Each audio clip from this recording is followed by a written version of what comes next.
31st, Shama tin, there is no tin hitting here. By 9, everybody ulele. Ungqonqgqoshe wamaphoyisa uBheki Cele uwadonse ngendlebe amaphoyisa ewanxusa ukuthi aqinise isandla kwabaphula umthetho, aqinisekise ukuthi umthetho wekhefu iyalandelwa ngesikhathi sikancibijane. Kodwa kukhona ukukhathazeka njengoba kunokuhlasela kwegciwane icorona ihlandla lesibili kuleli.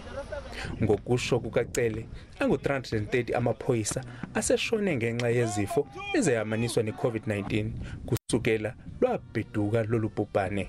Amaphoyisa asenxuswe ukuthi alusukumele udaba lokuhlaselwa ngokobulili.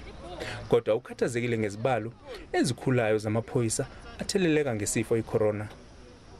Izimvimbamgwaqo zizobanjwa ngaphansi kwemibandela yokuvalwa thaqa kwezwe esigabeni sesithathu. Amaphoyisa kuthiwa azoqinisekisa ukuthi bonke abantu abahamba emgwaqeni, emamall kanye nasezindaweni zomphakathi bayazifaka izifonyo basebenzise izihlanzi magciwane.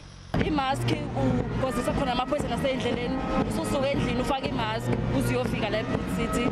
Sizizwa siphephile kakhulukazi lolu bhedlwana nje selihambe kakhulu. uCele ubuye wanxusa amaphoyisa ukuthi abheke ngeselokhu ingcwabo ebanjwa ngalesikhathi ukuthi iyalandelwa yini imigomo kwazise kuthiwa ingcwabo ibhebhethekisa iCOVID-19. Londi Khadebe, SABC News, eNanda.